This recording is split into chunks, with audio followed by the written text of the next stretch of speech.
aí, galera, beleza?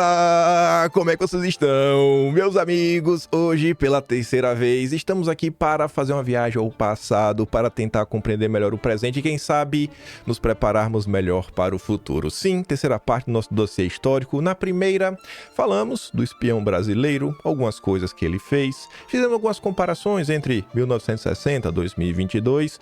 Ontem, fizemos uma análise macro do contexto da época, alguns anos antes, alguns anos depois, o que se passava no Brasil, toda a cobiça internacional em tomar conta do país. E hoje, temos que comentar sobre algumas figuras de peso nesse processo. A começar ali de umas famílias mais bonitas da história desse planeta Terra, a família Rockefeller. Sim, a gente tem que falar deles e também dos garotos da família Rockefeller.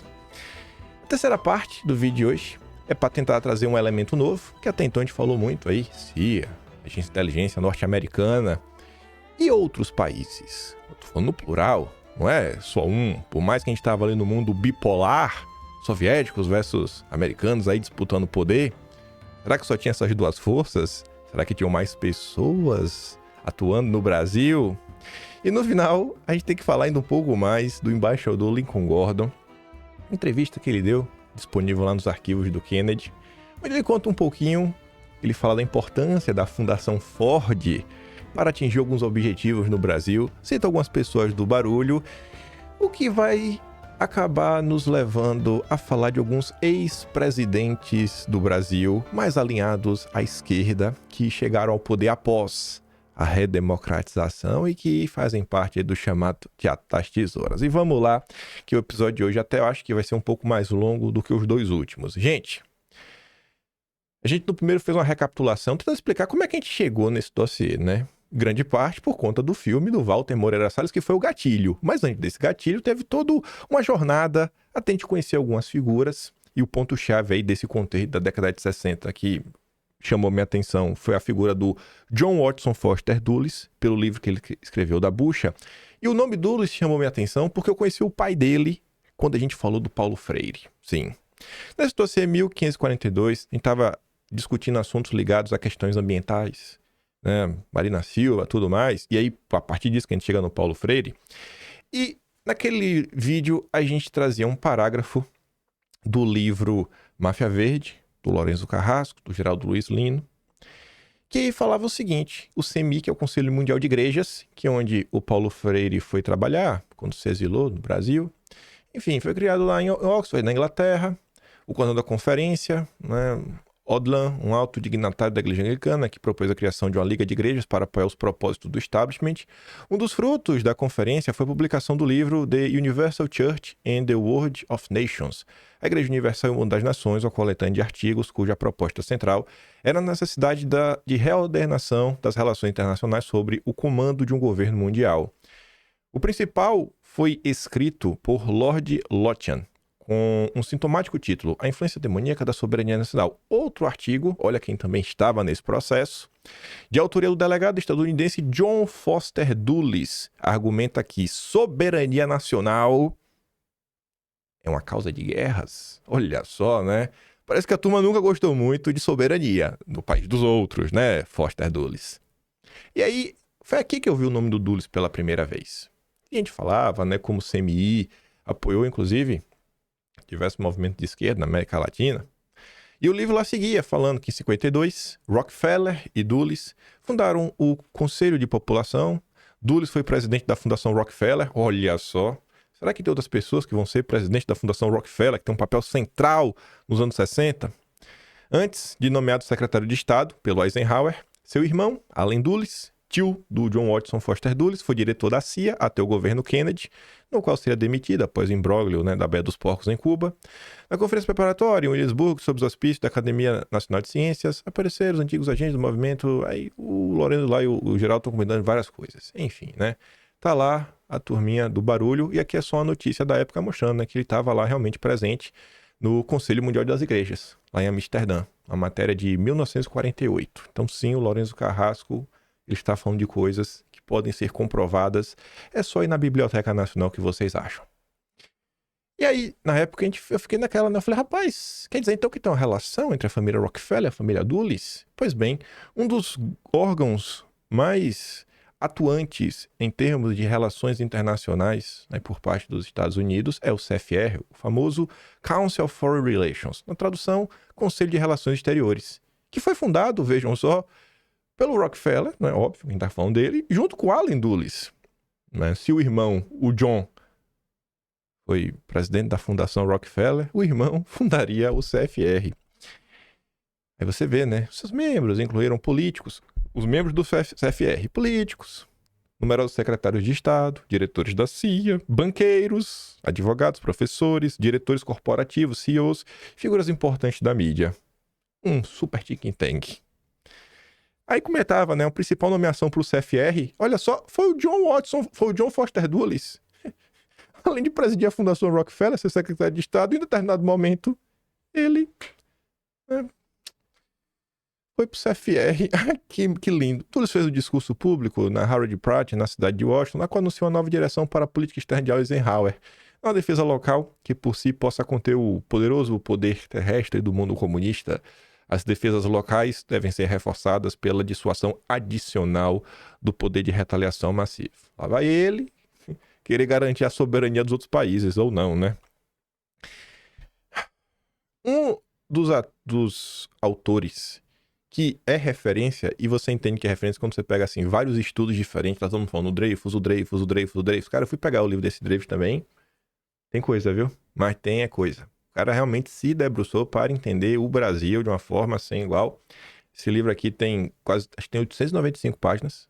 Não li as 895. Li grande parte ali da Consultec, aquele grupo formado pelo Roberto Campos, e algumas coisas que ele fala dos Estados Unidos. Mas eu só quero destacar um único parágrafo, porque a gente quer falar, estamos aqui para falar dos nossos amigos Rockefeller. E vejam só o que ele fala. E veja se faz algum sentido. As ligações com a comunidade de inteligência dos Estados Unidos também eram muito fortes, como foi confirmado pelo caso da CIA. Desde a sua criação em 1947, a direção da CIA esteve principalmente nas mãos de um membro destacado do CFR, como exemplificado pelas nomeações de Allen Dulles, que foi um diretor do CFR, e John McCone, Richard Helms, William Colby, George Bush, todos eles membros do CFR. O CFR tem sido, há muito tempo, o principal constituinte da CIA na América, enfim. Quando a CIA precisou de frentes adequadas para esconder suas empresas de fachada ou para outra assistência especial, muitas vezes recorreu a membros do Conselho. Então parece que os Rockefeller não só dominam a política internacional norte-americana, ou tiveram muita influência na época, como também tiveram influência na CIA. E guarda isso na cabeça. Porque se eles interferiram no mundo, a gente tem que achar alguma ligação entre os Rockefeller e o Brasil, né? Tem alguém ligado aos Rockefeller que estavam no Brasil fazendo alguma coisa? Vamos lá, com calma. Entrevista do Lincoln Gordon, que a gente já viu pedaços delas no primeiro episódio, no segundo episódio. Hoje veremos de novo. O Foster Dulles, naquele artigo que ele defende o Roberto Campos e fala que o Castelo Branco nunca se encontrou com o McCloy, né? Que ele nunca fez isso. Eu falei, será mesmo, Dulles? Você tem certeza disso? Você tem certeza, Dulles? Porque o Lincoln Gordon meio que desmente você. O que o Lincoln Gordon fala, né? O senhor acha que a liberação de outros documentos trará outras surpresas para o entendimento da situação de 64? Não sei. Já falamos sobre as eleições de 62, não creio que haja nada terrivelmente surpreendente no que acabo de dizer. Quanto a 64, não creio, mas sobre o período subsequente, devo dizer que desejo ver a publicação de alguns documentos, entre eles minha reação ao AI-2, quando escrevi um longo telegrama relatando minha conversa com Castelo Branco. Lembra que o AI-2 é o contragolpe, porque qual era a ideia? Essa galera ia dar o golpe, ia passar um ano no poder, ia sair, ia devolver o poder para a classe civil. O Júlio de Mesquita Filho, dono do Estadão, revela isso. A gente comenta amanhã. E aí, a turma ficou chateada porque os militares não deram poder para eles. Olha só, a linha dura falou, não, a gente não vai sair. Mas como assim? Gostamos do poder. Aí foi o contragolpe. É o momento que a Globo desembarca. A Globo tava crente que agora é tudo nosso, nada deles. E não foi bem assim que aconteceu, né? Mas enfim, aí diz, ó. Outra conversas, quando voltei para a Universidade de John Hopkins, um grupo de estudantes radicais me azucrinava com a eterna pergunta: é verdade que o senhor levou John McCoy para visitar Castelo Branco e avisou o presidente que se ele não desse todas as concessões da mineração para a Hana, a assistência ao Brasil seria eliminada? E ele diz: realmente, eu levei McCoy a Castelo e a Hana foi discutida. O que desmente o que o Dulles escreveu em 78, né? Então Dulles mentiu.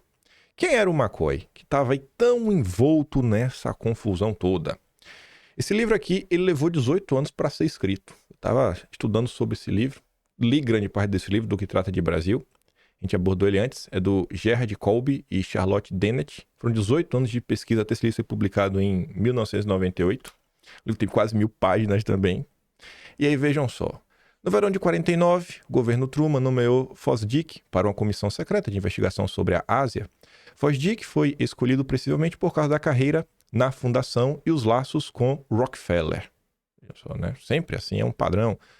Por ora, o destino da fundação, na Guerra Fria, etc., estava gravado em pedra. Surgiu uma nova colheita de conselheiros com intragáveis carreiras políticas e os laços pessoais com a atividade de Nelson John Lawrence durante o conflito. John McCloy foi nomeado para a diretoria em 1946. Opa! O cara que o Lincoln Gordon levou para conversar com o Castelo Branco, fazer pressão pela Hana, ele também tem vínculos com os Rockefeller. Achamos uma pessoa que tem vínculos com os Rockefeller trabalhando no Brasil. Finalmente, como que para selar o casamento da fundação com o Departamento de Estado, o ano de 1950 marcou a reeleição do secretário de Estado assistente para assuntos do Extremo Oriente, Dan Rusk, para a diretoria.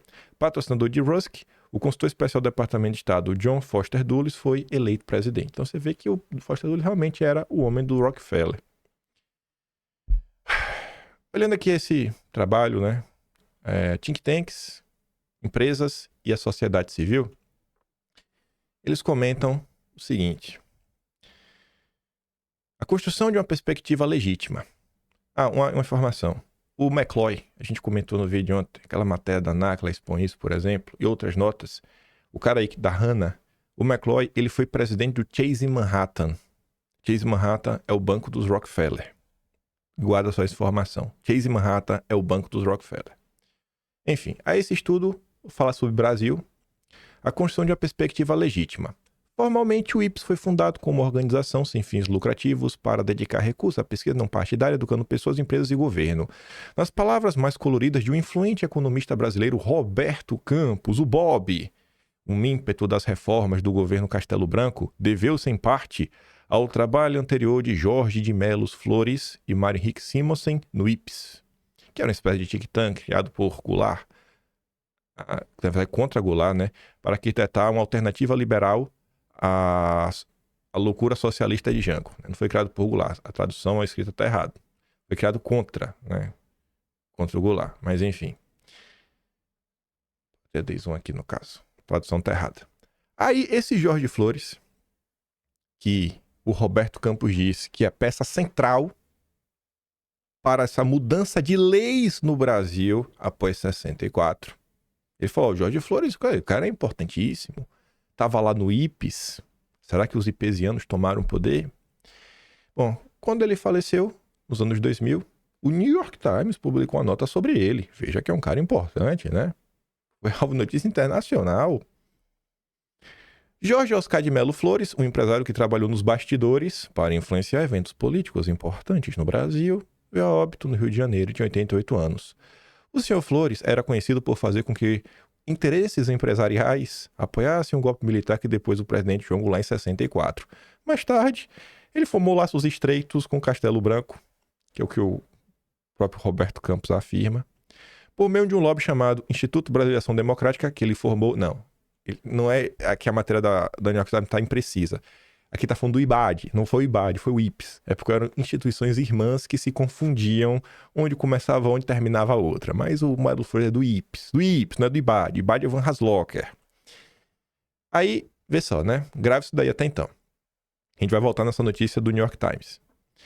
O senhor Roberto Campos... Deixa eu terminar essa notícia do Roberto... Vamos para cá. Eu botei aqui porque faz algum sentido.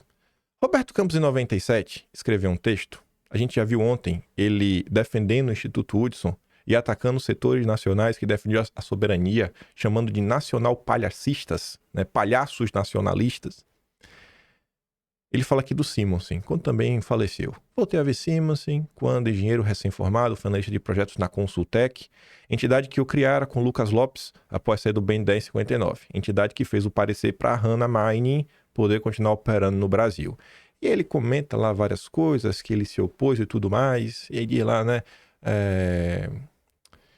a despeito do êxito do plano de metas, acumulava-se em minhas divergências com Juscelino, tecnocrata teimoso, eu queria a liberação da taxa de câmbio, deixava o projeto de Brasília, eu punha minha ruptura com o FMI e insistia no cumprimento de acordo para a exploração do petróleo boliviano que Juscelino abandonou sob pressão dos nacionaloides.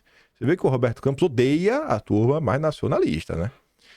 Voltaríamos a colaborar os três quando assumiu o Ministério do Planejamento do governo do Castelo Branco. O governo aí que reformou muita coisa, né?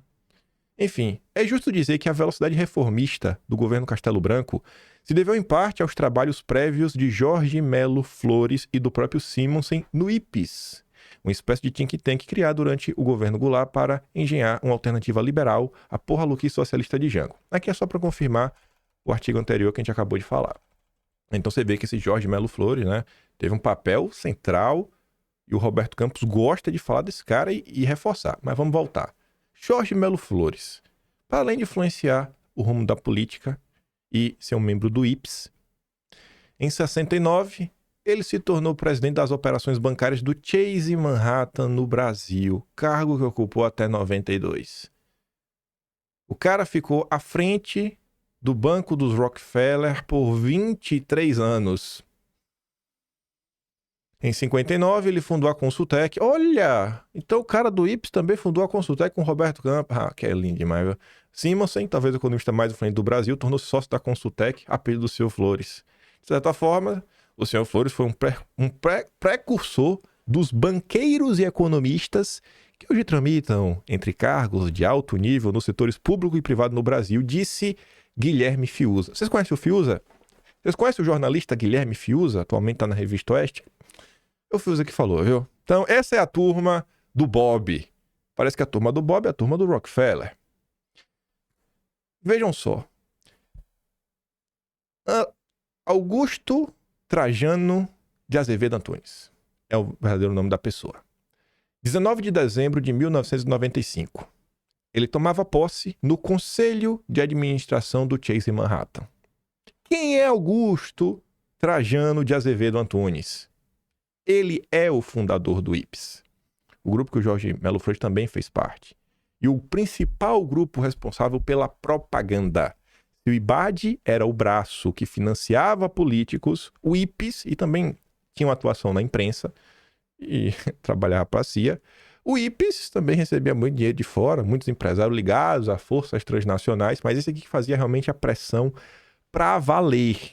A pressão para valer em termos de conteúdo, de informação, para defender a democracia, porque Júnior está em risco desde sempre.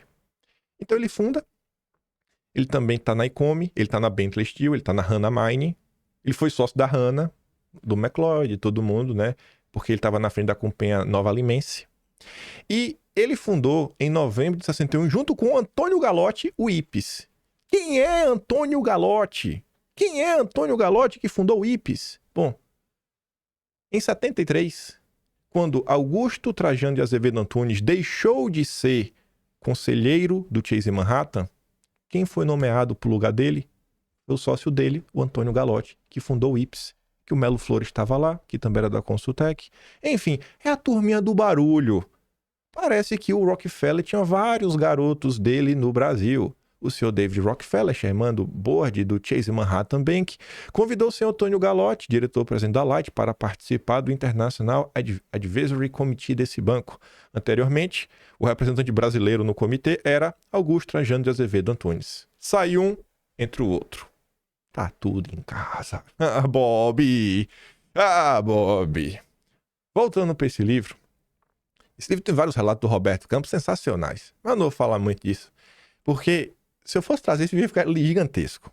Eu quero focar aqui em algumas coisas que vão só corroborar informações que já trouxemos previamente. Esse livro ele traz alguns diagramas. Eu tomei conhecimento desse livro por uma discussão no Twitter, agora em janeiro de 2025. Na verdade, eu já tinha visto esse vídeo no passado, esse livro no passado, mas ele não chamou tanto a minha atenção porque eu não conhecia esses casos a fundo.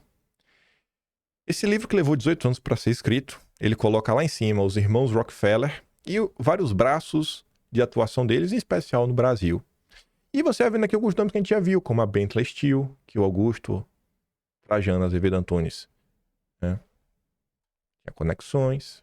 Mas aqui eu dei um zoom, né? Então você tem a Hannah Mine, que coloca ligada aos Rockefeller, através do McCloy, presidente Chase Manhattan, que foi lá, né, bater um papo com o Castelo Branco. Aí você tem o Azevedo Antunes, da KM, da ICOME. Nem colocaram aqui a Nova Limense. Você tem o Walter Moreira Salles, União de Bancos Brasileiros, que inclusive, né, parece que já foi sócio aí, né? Um banco anterior aí, a Unibanco. Os Rockefeller eram meio que sócio aí, não. Baita empresário. E os Moreira Salles, a gente não vai entrar nesse mérito, a gente já falou isso bastante no passado, nos dossiês do Duz lá atrás. Se hoje os Moreira Salles, né, dominam o nióbio no Brasil, tudo isso também tem ligação com essa discussão em torno da Hannah Mine, nacionalização das jazidas e tudo mais. Então, você tiveram algumas empresas aí que foram mudando, tinha a Watin, que virou Dema, a Mole Corporation tinha lá uma coisa. Eu sei que no final do dia, graças a Deus, né, temos a CBMM dos Moreira Salles para tomar conta do nióbio brasileiro. Em outro diagrama, aí eles também colocam lá, né, União dos Bancos Brasileiros, Banco de Investimento do Brasil, de 67. Aí você vai vendo aqui o sócio, tem até, ó, Azevedo Antunes. Você vê que todo mundo é brother, todo mundo é amigo, todo mundo junto, misturado, pelo bem do Brasil e da democracia brasileira. E você também tem a família Klabin, Laffer, Monteiro Aranha, pessoas que, enfim, muito importante no Brasil. Em setembro de 1961, o jornal O Semanário noticiava: novo truque de Moreira Salles para ludibriar a Constituição. Nunca é demais ressaltar o poderio político de Walter Moreira Salles, que, no governo Jânio, tem tudo. Conseguiu a nomeação de seu caixeiro Roberto de Oliveira Campos, para embaixador do Brasil em Washington e agora impôs a indicação do seu sócio, Santiago Dantas, para chefiar a missão brasileira na ONU. Este banqueiro de milhões, homem do grupo Rockefeller, entretanto, arranjou o meio para não instalar uma escola custeada pelo Banco Moreira Salles, usando tudo mais. Quando teve a primeira ação contra um dos acordos para o Jango assumir foi o Brasil virar um parlamentarismo. O primeiro-ministro foi o Tancredo Neves. Quem Tancredo Neves escolheu para ser ministro da Fazenda? Walter Moreira Salles. Coincidências? Coincidências. O Lincoln Gordon, na sua entrevista, a Veja perguntava, né? Aos que vêm no desempenho da embaixada, né, do Brasil, o início do modelo que mais tarde seria conhecido como desestabilização a ser empregado, por exemplo, no Chile. O que o senhor acha disso? Ele fala um monte de coisa. Aí o Lincoln Gordon lá pro seguinte, né? Comecei a trabalhar, né, com o gabinete do Jango, né? Que na verdade é o Brasil. Especialmente com o chanceler Santiago Dantas e com o ministro da Fazenda Walter Moreira Salles, que eu conhecera em Washington, tentando desenvolver um bom programa de assistência bilateral.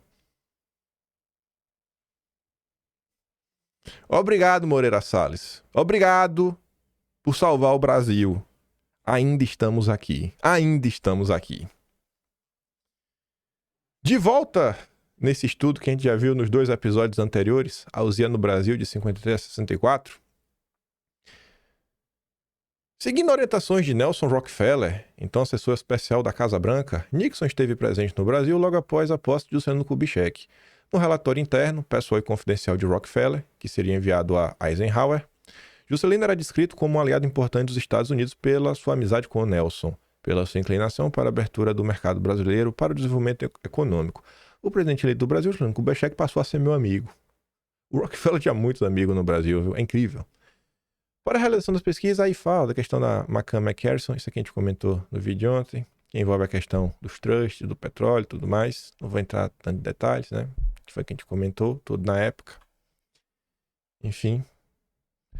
Aí, encontrei uma biografia interessante do Roberto Campos, feita pela FGV. O programa está disponível no site da FGV.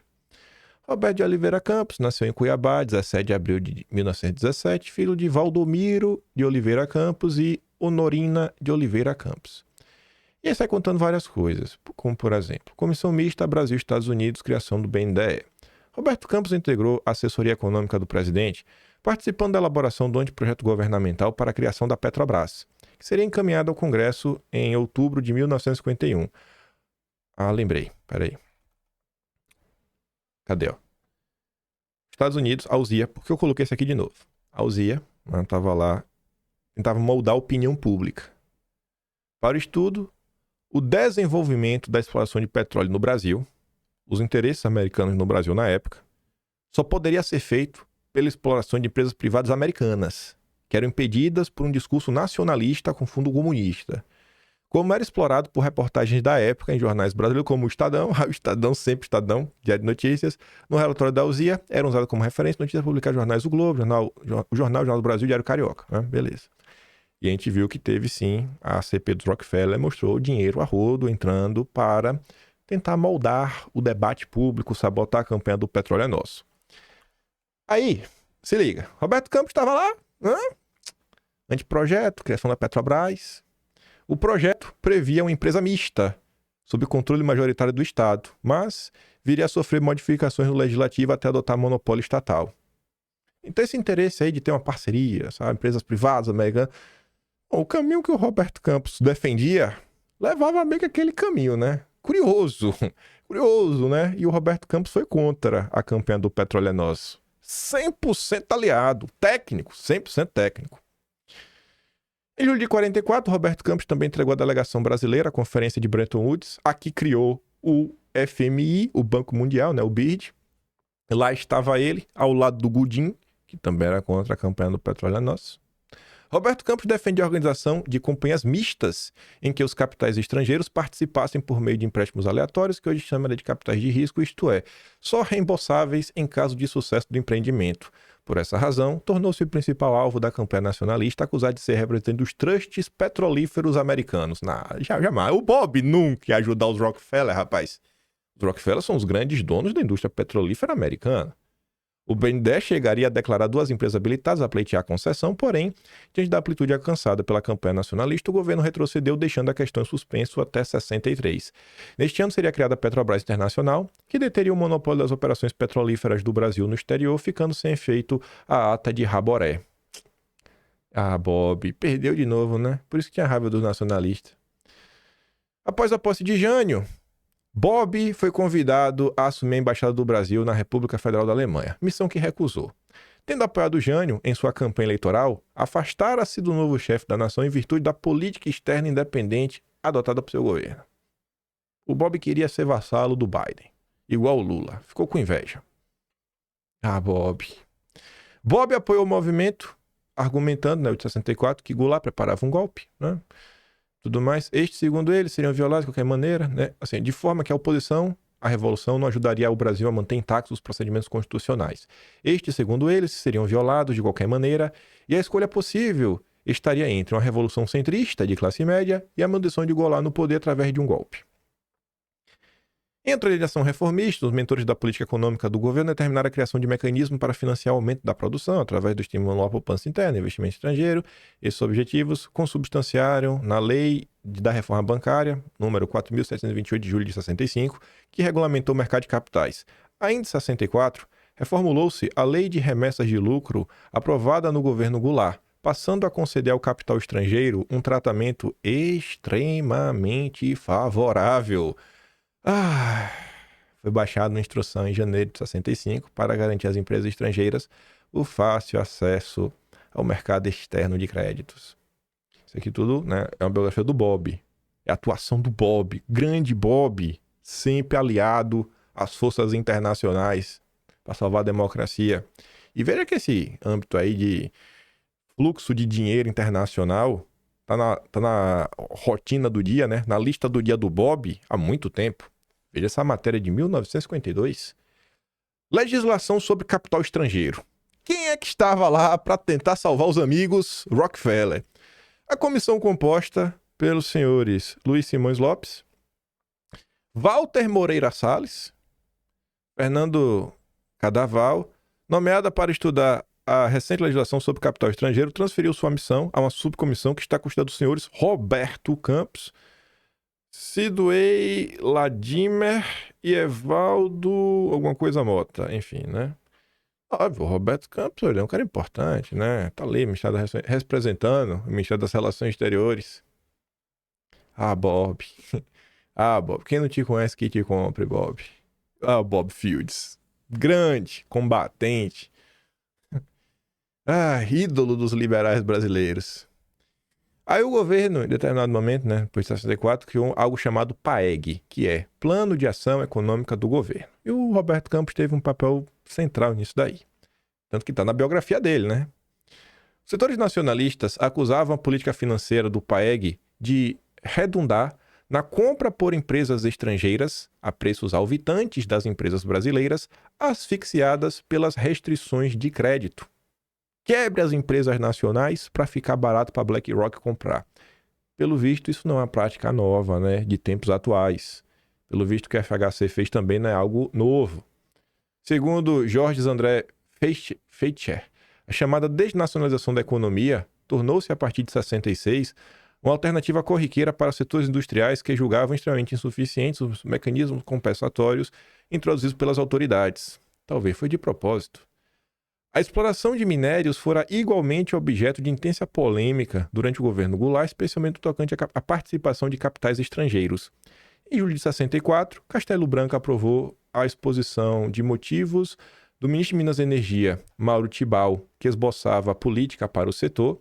Ao mesmo tempo, reavivou-se a discussão sobre o caso da Hannah Mine, proprietária da Nova Limense, que era do Augusto Trajano Azevedo Antunes, com atuação em Minas Gerais. Por quê, né? Porque o Bob fez parecer lá da Consultec. Constitui-se, no governo Castelo, uma comissão interministerial com a participação, entre outros, Roberto Campos, Gouveia de Bulhões, Mário Tibau, que deveria examinar os seguintes pontos. Primeiro, aproveitamento imediato dos recursos minerais, regulamentação dos dispositivos legais imprecisos ou inoperantes, revisão do Código de Minas de 34 e estabelecimento de caráter supletivo da ação estatal no setor. Aprovando as conclusões da comissão, Castelo Branco baixou, a 23 de dezembro de 64, um decreto autorizando a participação de capitais privados na exploração do subsolo e dando ao capital estrangeiro o direito de integrar sociedades mineradoras brasileiras. A orientação governamental para o setor foi muito criticada pelos parlamentares oposicionistas, às quais se juntaram Lacerda e Magalhães Pinto. Até o Carlos Lacerda reclamou. Campos, Tibau e Bulhões foram acusados de terem interesses pessoais no caso Hannah, uma vez que todos, curiosamente, eram membros da Consultec, firma que avaliava o acervo da companhia mineradora adquirida pela empresa americana em 58 e que deram origem à Nova Limense.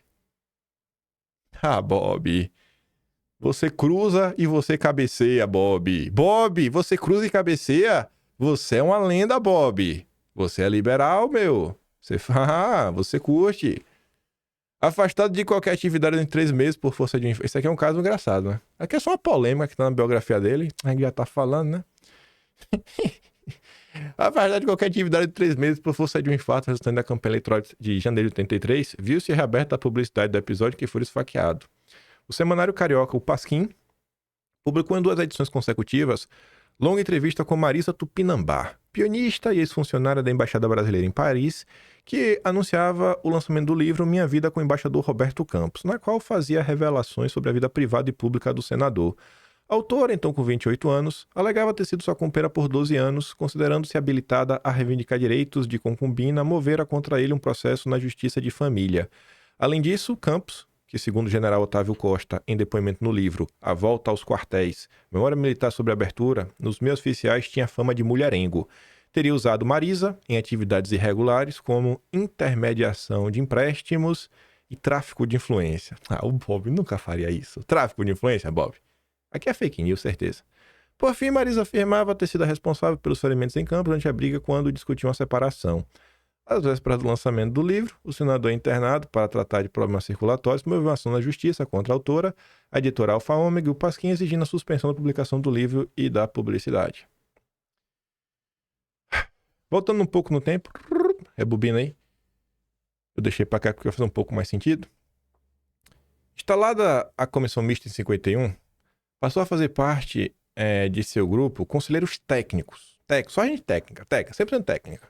Ao lado de Glincoln de Paiva, Lucas Lopes e Valentim Bolsas. Toda a nata da Consultec. Esse nome Glincoln Paiva, ele tava, assim, cara, eu li umas coisas, ia aparecendo, ia aparecer de novo, ia aparecer de novo, ia aparecer de novo. Mas antes de tudo, né? Olha a continuação, né?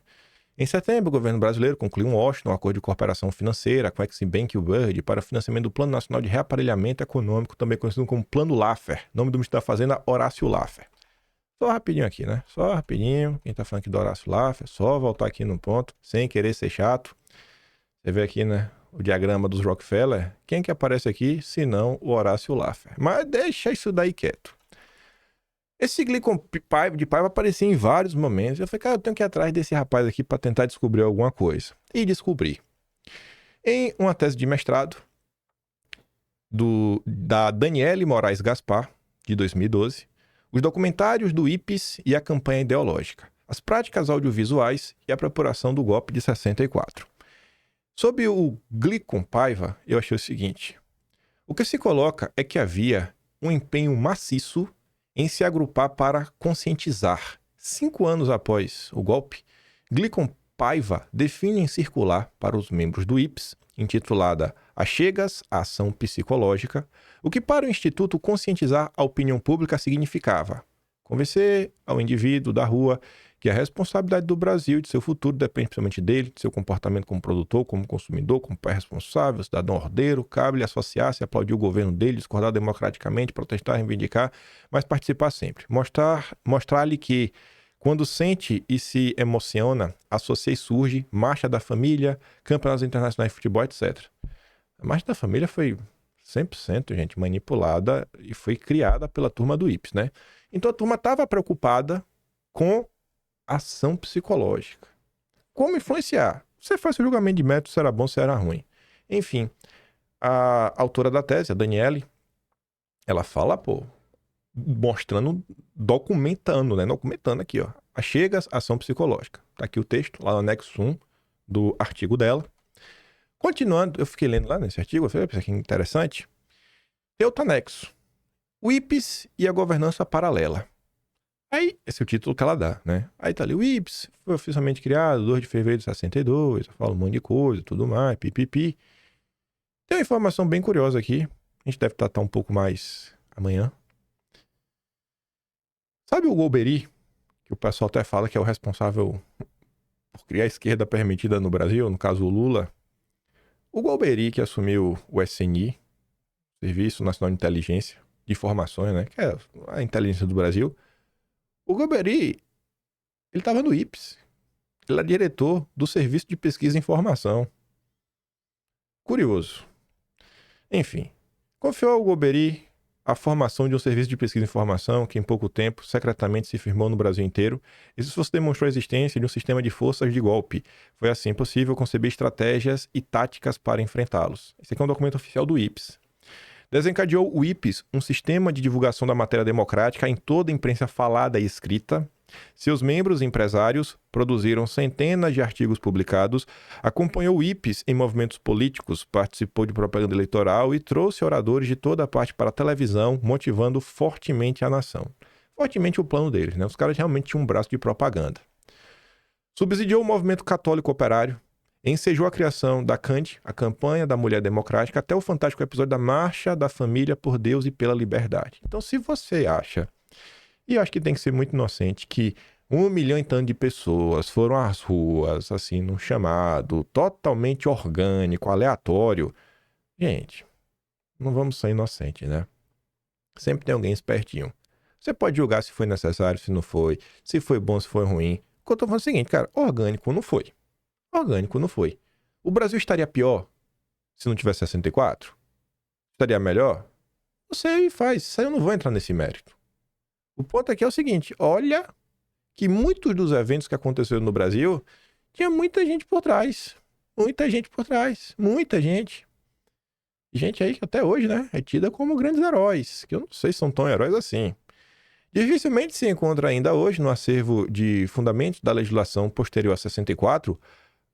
Dificilmente se encontra no acervo de fundamental da legislação posterior a 64, ou seja, dificilmente se encontra hoje algum tipo de lei, modificação constitucional, alguma coisa que antes não tivesse frutificado no IPES. Que inclusive é o que o Roberto Campos fala no âmbito da economia. Se não fosse o Jorge Flores, o grande Jorge Flores. Vem tudo lá do trabalho que já foi feito desde o IPES.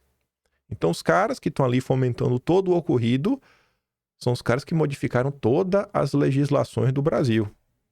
Orientada a situação para a vitória da liberdade, preparou o IPES um roster de nomes nacionais para cargos de governo de primeiro e segundo escalão, posteriormente quase integralmente aceito.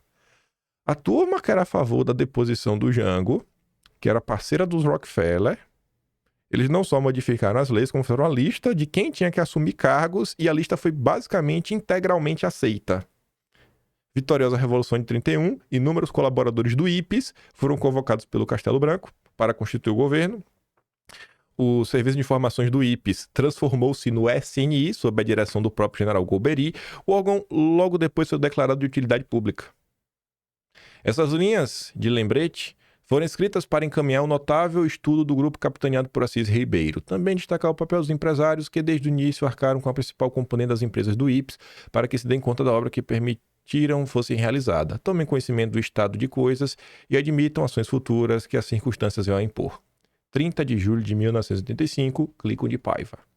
Ele que está afirmando isso. O amigo do Bob. Eu não sei se a turma estava lutando pela... talvez a liberdade no Brasil foi garantida por tudo que aconteceu. Vai ter discussões sobre isso. Enfim, não sei se... Talvez por causa desses eventos, o Brasil não afundou. Eu não vou ser bola de cristal. Agora, me custa crer que essa turma estava preocupada com o Brasil e não com eles. Isso me custa crer. Quando ele afirma assim ou não, a gente passou lá listas e os nomes foram basicamente integralmente aceitos. Um estudo deixa eu ver se eu acho aqui o ano, 2023, agosto de 2023, os ipesianos no poder. Esse estudo traz uma lista de nomes vinculados ao IPES e quais cargos eles ocuparam. Você vê aqui, por exemplo, ministérios. Rapaz, só que na área do IPES, extraordinário de coordenação dos organismos regionais. O Pedro Aleixo, que ficou um tempinho aqui na Educação e Cultura, mas saiu, você vê aqui, não ficou nem um ano inteiro. Justiça e Negócios Interiores, esse aqui ficou um pouquinho mais vazou logo. O da Marinha, e só. O resto era 100% IPES na cabeça. Olha o Tibau, que modificou a questão da Hannah Mine, junto com o Bob. Meu Deus. Aí você vai olhar, né, nas empresas estatais, a quantidade de ipesianos. No CMN, Conselho Monetário Nacional e com ligações com o sistema financeiro. Aí a turma fez a festa, né? Aí foi a festa. O Bulhões, amigo do Bob também, lá na Consultec. É o primeiro de todos. O próprio Bob era do IPES, né? Que coisa, rapaz. Que coisa. Ainda tem a galera aqui, olha esse aqui, Dênio Chagas Nogueira. Ele ainda é relacionado ao Grupo Rothschild. E o Bulhões é ligado ao Grupo Moreira Salles, né? Curioso também. O Banco Central sequer existia antes de 64. Só existia a SUMOC. Então, essa galera que salvou o Brasil criou o Banco Central, né? E parece que eles tomaram conta do Banco Central.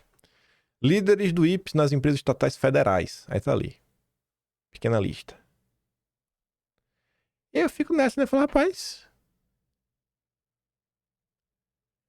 Tem hora que fica aparecendo, sabe o quê? Que é necessário falar que os militares deram um golpe. Tem horas que fica aparecendo isso, porque você coloca a culpa nos militares. E você poupa os erros. E se alguém apontar que você errou, você faz igual a Globo, nos arrependemos. Achávamos que estávamos lutando pela democracia.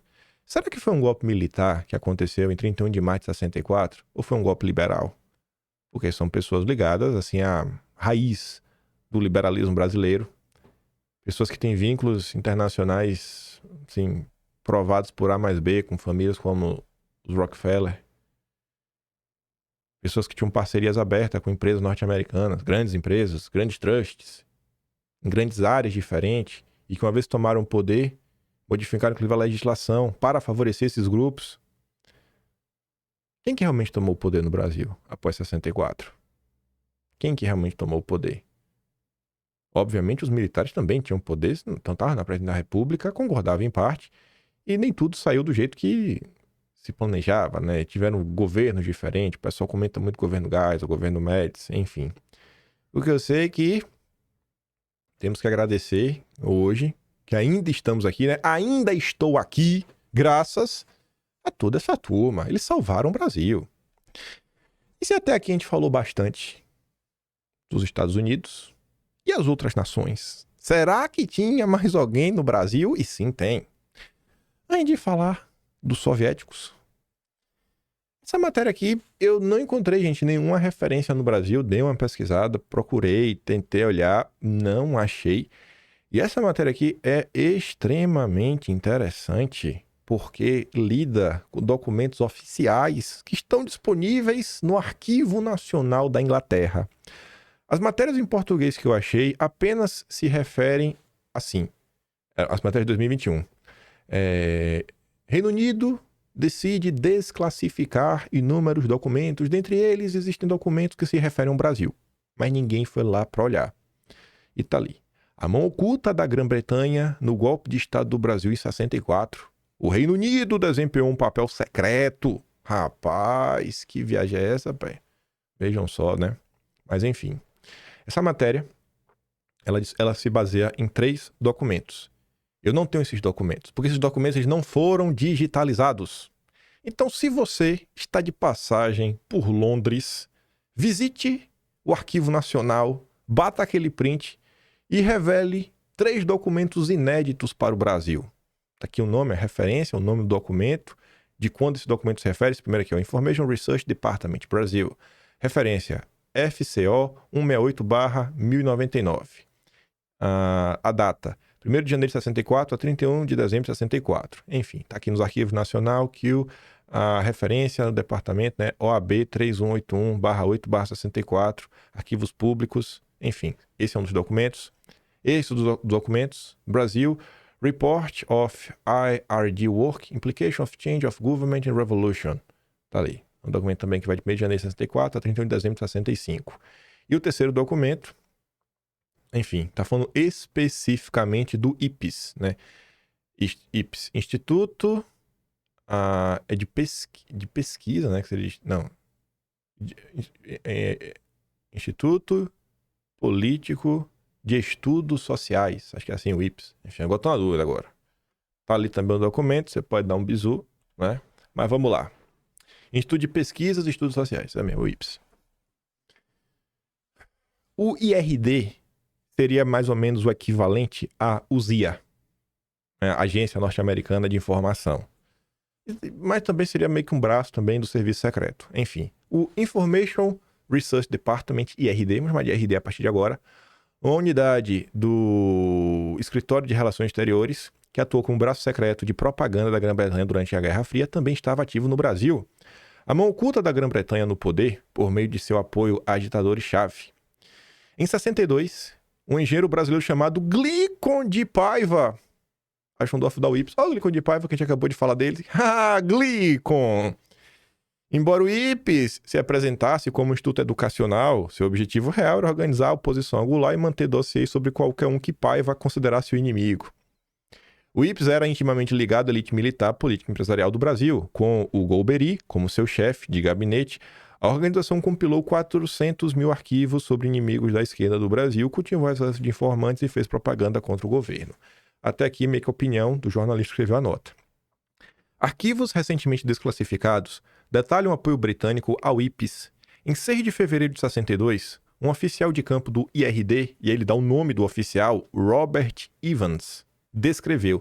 Tá vendo que esse descreveu aqui, ele está em laranja? Se você for nessa matéria original, você clicar, você vai ser direcionado para o Arquivo Nacional com o nome específico do documento onde você vai achar essa informação. Então, por isso que eu confio no conteúdo relatado, porque consegue citar o ano, quem fez, o que fez e deixa a fonte aqui, ó. Tá aqui nesse documento, vai atrás que você acha. Só não está digitalizado. Enfim, descreveu como um dos desenvolvimentos mais significativos que afetam minha atividade foi a formação do IPES. Uma semana depois, o oficial do RD, Geoffrey McWilliam, recebeu uma carta sobre organizações anticomunistas de empresários no Brasil. O remetente continua confidencial e parece ser os serviços de segurança britânicos. A carta observou como a principal tarefa do IPES durante os próximos meses seria garantir que o Congresso não caia nas mãos dos comunistas nas eleições de outubro. Eles provavelmente terão bastante utilidade para o material da IRD, que está entre aspas, está no documento lá, né, que foi desclassificado. Foi notado com preocupação, no entanto, que o IPES estava sendo muito descarado sobre o apoio estrangeiro. A carta continuou dizendo que, aspas, o IPES, em seu desejo de mobilizar empresas estrangeiras, está sendo bastante impetuoso no momento, publicando conjuntos de seu manifesto em inglês com cartões de membro para assinar na linha pontilhada, etc. Nós, e os americanos, estamos tentando convencê-los a serem mais discretos sobre isso e a desencorajar as empresas britânicas de tornarem seu apoio muito aberto. Ah, Brasil! O Brasil é sempre alvo de cobiça. Pouco depois, empresas britânicas no Brasil criaram uma fundação para fornecer fundos mais discretamente ao IPES. É o Soros da época, né? O amigo Soros. Um esquema que teve aprovação dos departamentos do embaixador de Sua Majestade e do FO, que é o Ministro das Relações Exteriores, Foreign Officer. O Foreign Officer, né, também concordou em ajudar o IPES diretamente. A funcionária sênior do IRD, Rosemary Elliott, permitiu que o IPES recebesse, entre aspas, nosso material, mas o financiamento direto de suas operações de publicação não foi aconselhado. 11 dias antes do golpe, Robert Evans observou que mantém o contato próximo com a filial do Rio do IPES, sobre edições em português da literatura do IRD e para levar material às Forças Armadas. Após o golpe, o embaixador britânico revisou as operações clandestinas do IRD no Brasil. Abre aspas. Antes da Revolução, nosso principal esforço do IRD não era feito com conhecimento e aprovação das autoridades, escreveu, né? Que a autoridade em tese seria o embaixador britânico Leslie Fry. Em uma aparente referência ao IPES, Fry continuou dizendo que, abre aspas, alguns contatos do IRD acabaram sendo os cumes de iceberg bem grandes, com liderança responsável. Uma ou duas personalidades importantes têm andado por aí falando sobre sua contribuição do oficial de campo do IRD Evans para a derrota do comunismo no Brasil. É bem verdade, mas não é o tipo de coisa que queremos que seja dita. É verdade. É verdade que o Evans ajudou, mas a gente não quer que o povo saiba disso, irmão. Fica aí, pô. Tá? Fica quieto. Fica quieto, companheiro. Fica quieto, companheiro. O tema soberania nacional nunca foi tão atual. E o que fala a turma da esquerda? Ah, a turma da esquerda também estava no Brasil. Também estava no Brasil. Porém, entretanto, todavia, e aí eu vou pegar, né, documentos...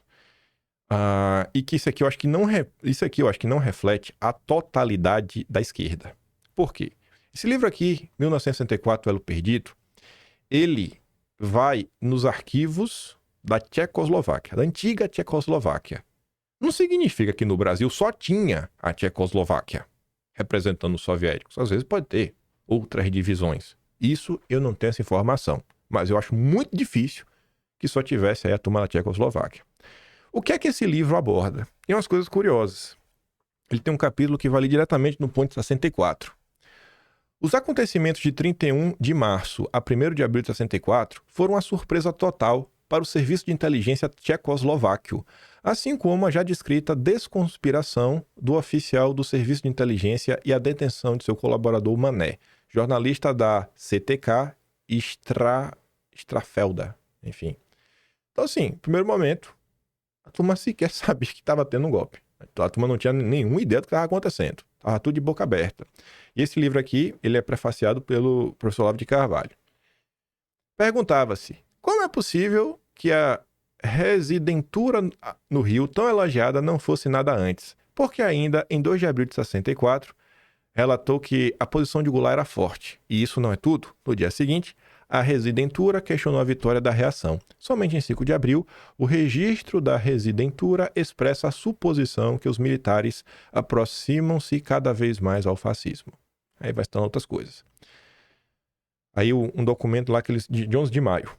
A deposição de Goulart foi realizada diretamente pela extremação de círculos civis e militares, ou seja, por aquelas mesmas pessoas que realizavam golpes em pequenos países centrais americanos. O fato é que nestes círculos nós não possuímos nem a nossa rede de agentes, nem contatos secretos. Isso seria meio que óbvio, né? A turma do soviético nem ia ter contato nessa área. Ia ter contato, principalmente mais ligado à esquerda no Brasil. Então, o que esse livro aponta no primeiro momento, assim, cara, os caras sequer sabiam que tá rolando alguma coisa. Eles vieram para monitorar a atuação de Washington, mas falharam, né? O serviço tcheco aí não era tão bom, não. Temos neste trecho duas premissas fundamentais. A primeira diz respeito a quem estava por trás do golpe de Estado, e a segunda indica a ausência de fontes no bloco dos responsáveis, o que não aparece no primeiro ponto, Washington. Aí comenta lá. Sabemos, portanto, que os agentes tchecoslovacos se dedicaram a identificar e combater a penetração dos Estados Unidos no Brasil, mas, apesar da concentração nesse trabalho, não encontraram qualquer sinal de inspiração americana no golpe de Estado. O serviço secreto de lá não era dos melhores. Mas assim, não é porque o serviço secreto de lá não era dos melhores que eles não estavam no Brasil. E o ponto aqui para mim não é fazer julgamento de mérito, é exatamente mostrar que o Brasil está o tempo todo sendo disputado por diversas forças diferentes. No entanto, como o documento revela mais adiante, Goulart sempre conseguiu resolver as coisas. Todos esses golpes preparados já tinham virado uma rotina, tal, que, de certa forma, paramos de acreditar neles. Na opinião do autor do relatório, Goulart estava se preparando para o choque com a direita e estava ciente que ele aconteceria, mas acreditava que cumpria o papel de conciliador no confronto. Quando viu que a única alternativa possível contra as aspirações da direita era uma revolução esquerdista e socialista, reconheceu sua derrota. Apenas isso pôde explicar a hesitação do presidente, que, segundo o capitão do serviço de espionagem, não pôs em jogo todas as forças que podiam defendê-lo. Até mesmo o mais forte dos exércitos sem um líder que haja de forma decisiva não possui nenhum valor, conclui o espião. João Goulart não usou a mobilização dos sindicatos, dos sargentos, marinheiros, forças nacionalistas no exército, pois temia que uma força como essa, posta em movimento, poderia dar partida à Revolução Socialista. No podcast do Um Espião Silenciado, do Rafael Alberti, que é onde eu achei que o Haslocker era o agente da CIA, ele teve a oportunidade de conversar com a filha do João Goulart. E ela falou que certa vez o Brizola chegou pra ela e falou, pô, no primeiro momento lá eu falei pro teu pai, tem que fazer, tem que acontecer, etc e tudo mais. E o João falou, rapaz, não vou, isso aqui vai dar ruim, etc. O que meio que corrobora essa afirmação do relatório do Serviço Secreto da Tchecoslováquia, né? E também corrobora as informações que, qual era a grande crítica? A galera não falava que o Jango era um comunista, que o Jango era um socialista, mas que ele era leniente com a esquerda. Eles queriam que o Jango fosse mais combativo com essa esquerda radical, que na época acho que era representado em especial pelo Luiz Carlos Prestes, do Partido Comunista Brasileiro, né? Lembra lá com o Prestes? Então, eles queriam, cara, e falavam, pô, os comunistas estão crescendo, estão jogando solto, estão sem marcação. Essa era a grande crítica. Por isso que eu falo, é difícil você entender o passado se você querer olhar e transpor o que você entende de hoje, de esquerda e direita, o que acontece no Brasil. Você tem que tentar olhar a situação com os olhos da época e tentar colocar e tentar entender, tentar realmente entender, não ir lá para fazer viés de confirmação. Em sua análise, Scorepa também chamou atenção para o fato que a residentura deu importância demais aos pontos de vista de opiniões do Partido Comunista Brasileiro, que também atrapalhou na formação de uma imagem objetiva. Levaram o Prestes muito a sério. Ao que parece, nos acontecimentos, o próprio Prestes estava convencido de que o presidente venceria a reação. As mudanças nas Forças Armadas foram avaliadas erroneamente e seus avanços democráticos foram supervalorizados, pois o corpo de oficiais continuava bem mais ligado aos latifúndios e ao campo do que o progressismo das cidades. Eram em sua maioria reacionários, como em outros países da América Latina. Entre os motivos mais importantes do desenrolar dos acontecimentos, o autor inclui. E aí o livro traz, né, uma foto, tá pequena, mas é uma foto de um dos documentos que ele traduziu para estar afirmando isso sobre o Serviço Secreto da Tchecoslováquia. Item 1. Porque aconteceu. A hesitação típica de Goulart e sua incapacidade de levar as coisas até o fim são seguidas pela descrição da reação da imprensa. Em vez de uma ordem imediata para a luta, em vez de conduzir o povo trabalhador para as ruas, convocar um levante nacional, em vez de armar os trabalhadores imediatamente, a rádio do governo, até quando ali aparecem alguns oficiais e batem no locutor, transmitia somente juramentos patéticos de lealdade a Goulart. o que não ajudou em nada o confronto contra as bazucas e tanques dos oficiais. Em vez de irem à luta, os trabalhadores jogavam bola, acreditando que Goulart resolveria tudo por eles. Na opinião do autor da análise, esta imprudência foi uma característica de todos, inclusive dos ativistas partidários. Parece que o povo esperar que um presidente resolva tudo, resolve lá, irmão. Eu autorizo. Não é algo muito novo, né? E aí eu tava lendo o prefácio desse livro do professor Olavo e eu fico me perguntando, sei lá, o que o Olavo teria a comentar hoje, trazendo essas documentações, por exemplo, provando que sim, o Ivan Haslocker era um agente da CIA. Mostrando lá aqui, ó, professor. Esse daqui é o documento da CIA que prova que o Ivan Haslocker era um agente da CIA. E por que eu falo isso? Porque eu tava lendo o prefácio e o Olavo escrevia assim, ó. A importância vital desse livro reside em que demole a porretas esse mito mostrado que, em contraste com a ausência total de homens da CIA operando no Brasil naquela ocasião, os agentes da KGB na toda a esfera da República eram documentamente centenas, talvez milhares. Bom, hoje tem-se documentos provando que tinha muita gente da CIA no Brasil. Para sustentar que o golpe começou em Washington, seria preciso provar não que o governo americano ajudou a fomentar uma gritaria difusa contra a situação, não foi gritaria difusa, mas que os agentes dele participaram ativo materialmente da conspiração militar em si, entrando em reuniões secretas generais discutindo com eles os detalhamentos estratégicos e táticos da mobilização final. Mas não existe sequer indício da presença de um único agente da CIA no território nacional, como poderia haver provas de que essa criatura inexistente fez isso ou aquilo. Acho que com base nas informações, e eu queria ouvir de verdade, sabe por quê? Vou te dar um exemplo concreto. Em junho de 2020, o Atlantic Council, que é tido como uma organização a serviço da CIA, uma espécie de organização paramilitar, né, que são atividades não de trocação, fez um estudo para validar a tese do gabinete do ódio no Brasil. E aí o Facebook passou o vral em todo mundo. Diversas contas caíram. E aí, na época, ficou provado por A mais B documentalmente que a Atlantic Council, além de receber dinheiro dos Rockefeller, a Fundação Rockefeller tá lá, estava recebendo dinheiro da PEC do governo Bolsonaro na época. E aí eu lembro que eu comentei isso em vídeo e depois a PEC no governo cancelou, porque foi um grande estardalhaço. O professor Olavo foi um dos que levou essa denúncia à frente e ele me cita na hora de falar dessa denúncia.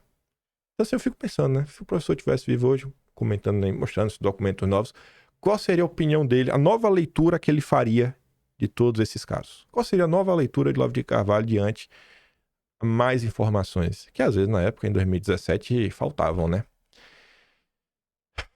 Indo para nossa reta final, ainda temos que falar do Lincoln Gordon. Ainda ficou não tão longo. Se você vai lá no site oficial do Kennedy, que tá no Kennedy. Eu tô na dúvida agora se é no Kennedy ou se é na livraria do Congresso. Agora eu fiquei na dúvida. Enfim, sei que tá ali uma entrevista oficial que foi feita com Lincoln Gordon em 87, que ele fala um pouco mais de Brasil e outras coisas. Vamos ver. Tive a sorte de conhecer Roberto Campos. Que sorte. Que mais tarde se tornou ilustre ministro do Planejamento, também foi embaixador dos Estados Unidos, né? Em 59, Bob tinha acabado de ser demitido pelo Kubitschek, do BNDES, na época BNDE. Ele tinha criado uma pequena empresa de consultoria chamada Consultec, que dependia do tempo livre para diplomatas profissionais. Naquela época, os diplomatas brasileiros, quando estavam no exterior, recebiam salários razoáveis, comparáveis aos diplomatas de outros países. Mas quando estavam em casa, eles só podiam ser pagos na mesma escala que os funcionários públicos domésticos brasileiros. Isso, é claro, era um salário muito baixo, que criava muita atenção.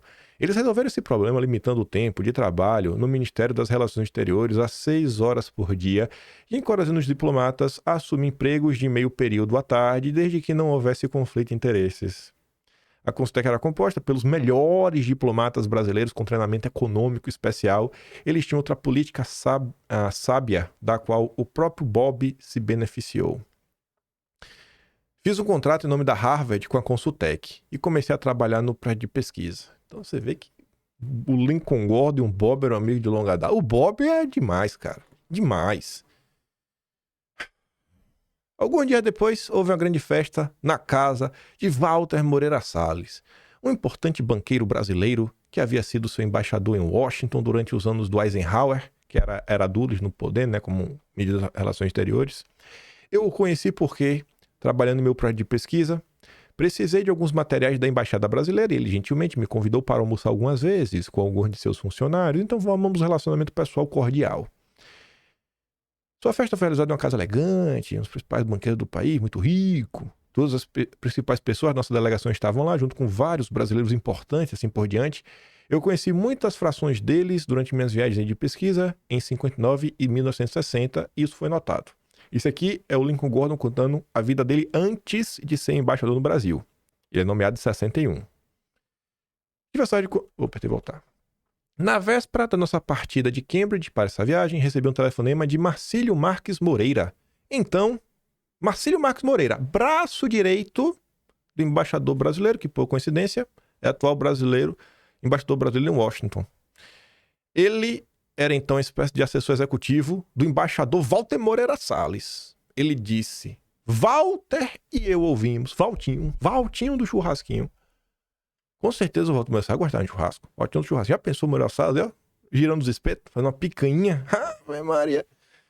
Ouvimos algumas notícias muito emocionantes. Emocionante! Espero que seja verdade. Eu soube imediatamente do que ele estava falando. Eu disse, meu Deus, o que você ouviu? Bem, que você vai ser nomeado embaixador no Rio. Naquela época, eu conhecia Marcílio muito bem. Eu disse, olha, Marcílio, não há sentido eu negar. Mas seria muito embaraçoso se eu fosse publicado, porque o presidente Kennedy e eu concordamos que deveria ser anunciado somente depois de Punta del Este. Marcílio Marques era amigo do Gordon, amigo do Moreira Salles, linda amizade, vários churrascos. Esse miserável do Marcílio Moreira Marques já não apareceu em outro dossiê nosso? Que a gente fala de denúncias que o Enéas fez, que a gente fala do Jorge Soros. Maio de 1998. É evidente que aqui, ó, o que roubam o dinheiro do mundo, os irmãos Soros, no alto da pirâmide, comandam a derrubada de todas as bolsas. Ah, Jesus, viu? Quem comanda tudo isso? Os irmãos Jorge e Paul Soros e sua máfia dos direitos humanos. Eles procuram se manter mais longe possível da mídia e conseguir, logicamente, a peso de ouro. Ouro que eles mesmos acumulam de forma famigerada e maldita. 3MMM, como Marcílio Marques Moreira, um dos elementos que dispõem para suas investidas no Brasil. Não acredito. O Marcílio Moreira Marques, amigo do Lincoln Gordon, do Walter Salles, amigo do Soros. Ah, eu adoro isso, cara. É tudo pra salvar a democracia, bicho. É muita democracia, muita democracia. Tá ali, ó. Quando decidiram assaltar o Brasil, George e Paul Soros controlaram 3 pessoas. Marcílio Moreira Marques, Francisco e Armínio Fraga. Eu falei que eu não entrar em julgamento de mérito. Não vou entrar. Fica quieto. Já tô passando do limite. Quando decidiram preparar o Brasil para o terremoto hoje, alienaram o Marcílio, Armínio, fincaram suas bandeiras dos pontos estratégicos, mas deixaram bem consolidada sua posição no riquíssimo cinturão aurífero na fronteira Equador-Peru. Tudo vem sendo explorado pela companhia canadense TVX Gold, na diretoria dessa empresa, Paul Soros e Eike Batista, né, que o Hélio Fernandes chamava de testa de ferro e filho de Eliezer Batista. Não sei se você sabe, o pai do Eike Batista já presidiu a Vale do Rio Doce. O seu Eliezer. Por essa você não esperava, né? Rapaz, velho. Tá. Enfim, né? Eliezer Armínio, as negociações da Vale foram recebidos várias vezes por FHC. Falaram muito que Eliezer seria ministro de FHC e Armínio Fraga perdeu do Banco Central. Eu nem vou falar muita coisa, né? Inclusive, esse texto aqui, de cima, está em um dossiê disponível no Arquivo Nacional, feito pelos militares da época. Aí falava, a TVX Gold tem Paul Soros, irmão do mega especulador Soros, como um de seus diretores. Em setembro de 93, anúncio da página inteira, New York Times, Paul Soros lançou um ultimato do governo peruano. Enfim, falando um monte de coisa lá. O diretor da TVX Gold vem a ser Eike Batista, filho de Eliezer Batista, ex-presidente da Vale do Rio Doce, ex-diretor da citada Conservation International e atual membro do Conselho Consultivo da CI Brasil. A Conservation International é uma das ONGs verdes que mais atuam no Brasil para salvar o Brasil dos brasileiros que querem explorar a Amazônia, que não pode, tem que manter intacta. Mas vamos voltar para a entrevista do Lincoln Gordon, falar de outros amigos dele. Você era basicamente um europeísta econômico, trabalhando no Plano Marshall na Europa. Como é que tu foi pro Brasil, campeão? Conta aí. 55, pô. Voltei ali para Harvard, ministro de Assuntos Econômicos, nosso embaixador em Londres, diretor que restava da missão do Plano Marshall, que foi encerrada em 30 de junho. Todas as missões nacionais criadas para o Plano Marshall terminaram naquele dia. Retornei a Harvard para assumir o comando no Grupo de Trabalho de Negócios Internacionais, junto com Edward Mason, um economista muito distinto, ainda vivo, embora não mais bem o reitor dos economistas de desenvolvimento americanos. Ele e eu desenvolvemos um programa para estudo sobre a relação entre o governo e o setor privado no desenvolvimento de países menos desenvolvidos. Naquela época, nós chamávamos de países atrasados. A Fundação Ford foi persuadida. Nós convencemos a Fundação Ford a investir várias centenas de milhares de dólares nisso. Gente, milhares de dólares, centenas de milhares de dólares nos anos 50. Era muito dinheiro. Muito dinheiro. Quando Edward Mason e eu persuadimos da Fundação Ford, subsidiária dessa agente, programa de pesquisa, decidi criar para mim um projeto específico sobre o Brasil. Ele era focado em relações entre o governo, iniciativa privada, os setores governamental e privado. Naquele verão, a Fundação Ford enviou sua primeira equipe exploratória para ver o que poderia ser feito na América do Sul, onde nada havia sido feito até então. Imagina aí, né? E o Brasil não é importante, não. Ninguém liga pro Brasil. Ninguém liga pro Brasil, né, pessoal? Ninguém liga. Sobre a Fundação Ford, ela é responsável por criar a FHC. Isso é uma afirmação objetiva. FHC, gente, qualquer pessoa é uma pessoa comum. Pode até ter dinheiro. Mas para a pessoa se destacar, tem que ter alguma coisa. O FHC, quando ele volta do exílio, ele monta, junto com Celso Laffer, minha Laffer aparecendo de novo, o SEBRAP, que, segundo o geógrafo Milton Santos, considerado um geógrafo de esquerda, o SEBRAP, dentro da USP, foi o responsável por monopolizar o pensamento na academia e trazer todas essas teses woke para dentro do Brasil. A primeira vez que essa agenda woke entra no Brasil, em termos de política partidária, é no MDB. Quem contrata pelo MDB esse pedido para ampliar é o Ulisses Guimarães, e ele contrata o SEBRAP do FHC. Vejam só como são as coisas. E o SEBRAP foi fundado em 1969 com dinheiro da Fundação Ford, centenas de milhares de dólares. A primeira grande doação foi 180 mil dólares. Quem confirmou isso na época foi a pessoa que deu o dinheiro para o FHC, que era o Peter Bell. A gente fez um dossiê muito longo sobre isso, mostrando mais coisas, mas eu quero me ater apenas a essa matéria. A tribuna da imprensa, 3 dias após o FHC tomar posse, repercutia uma notícia que estava nas páginas de economia do The New York Times. Peter Bell, que foi o cara que lá atrás estava à frente da Fundação Ford, deu dinheiro para o FHC, falava, tudo nosso, nada deles. Saboreio hoje a ironia que eu fui pressionado pela embaixada a cortar os recursos lá para o SEBRAP. Achavam que era meio comunista lá o FHC, né? Mas é tudo nosso, nada deles. E em 95, o Peter Bell não estava mais na Fundação Ford, ele era o então presidente do Diálogo Interamericano. Falando em Diálogo Interamericano, em 89, mais especificamente em... Tem a data aqui? Não tem a data. Isso aqui não sei quando em específico, mas foi 1989. Aqui está marcando 19 de maio de 89, né? Mas enfim, em 1989, lá ia visitar o amigo Biden, na verdade, dos Estados Unidos, o deputado Luiz Inácio Lula da Silva. Lula foi se encontrar com quem? Com Peter Bell. O cara que deu dinheiro para a FHC, da Fundação Ford, mas na época estava no diálogo interamericano. E o Lula também foi no Council of the Americas, que também é um grupo fundado pelos Rockefeller. Curioso, né? A gente já fez também um dossiê sobre os agentes Ford, onde a gente mostra que a história do Boulos é muito similar à do FHC. O Aldo Rebelo até fala sobre isso, né? Sobre Guilherme Boulos, como o Boulos se contrapôs, né? O Boulos fez aquela campanha do Não Vai Ter Copa. E esse movimento Não Vai Ter Copa, ele é umbilicalmente ligado à Fundação Ford. Você vê ali aqui, ó, a própria Wikipedia do Boulos, né?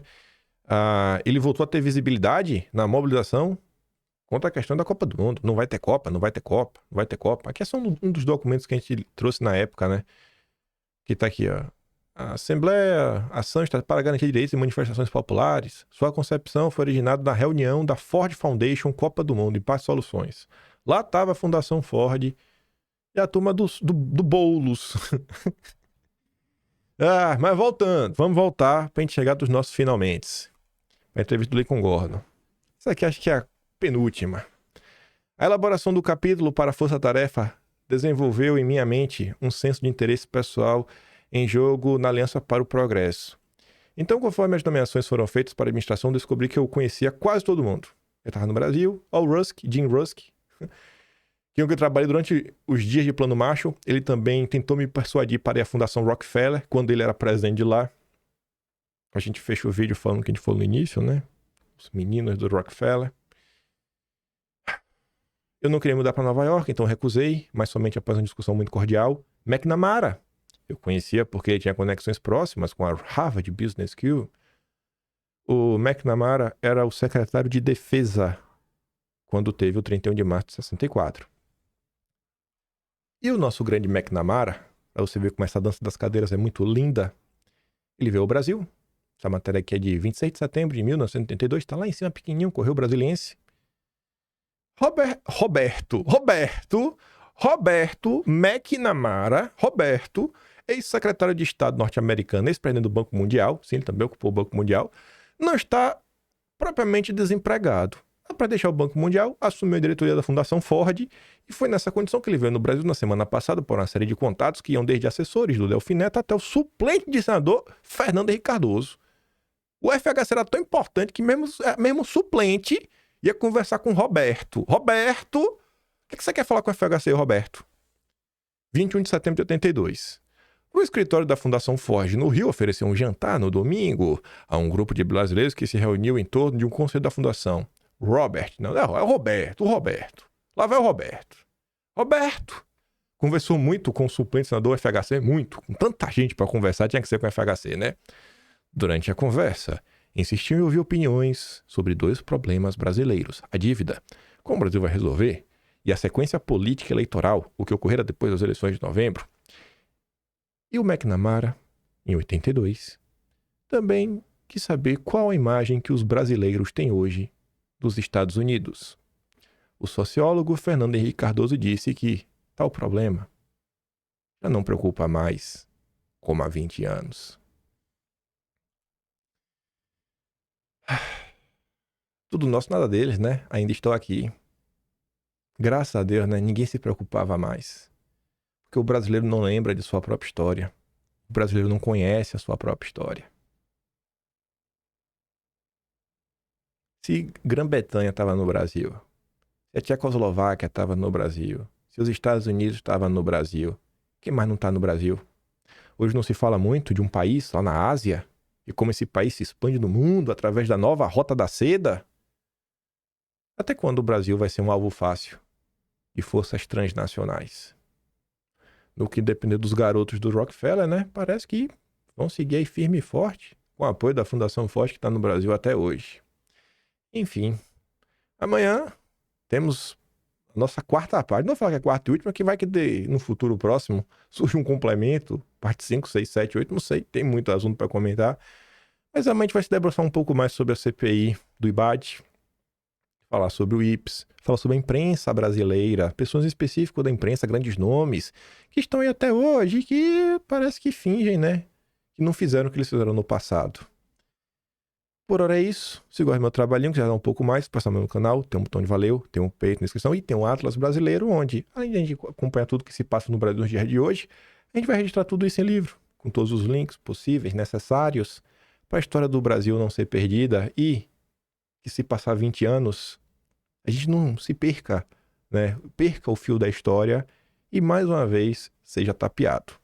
Aquele grande beijo e abraço, tamo juntos, valeu meus amigos, vejo vocês amanhã, fui!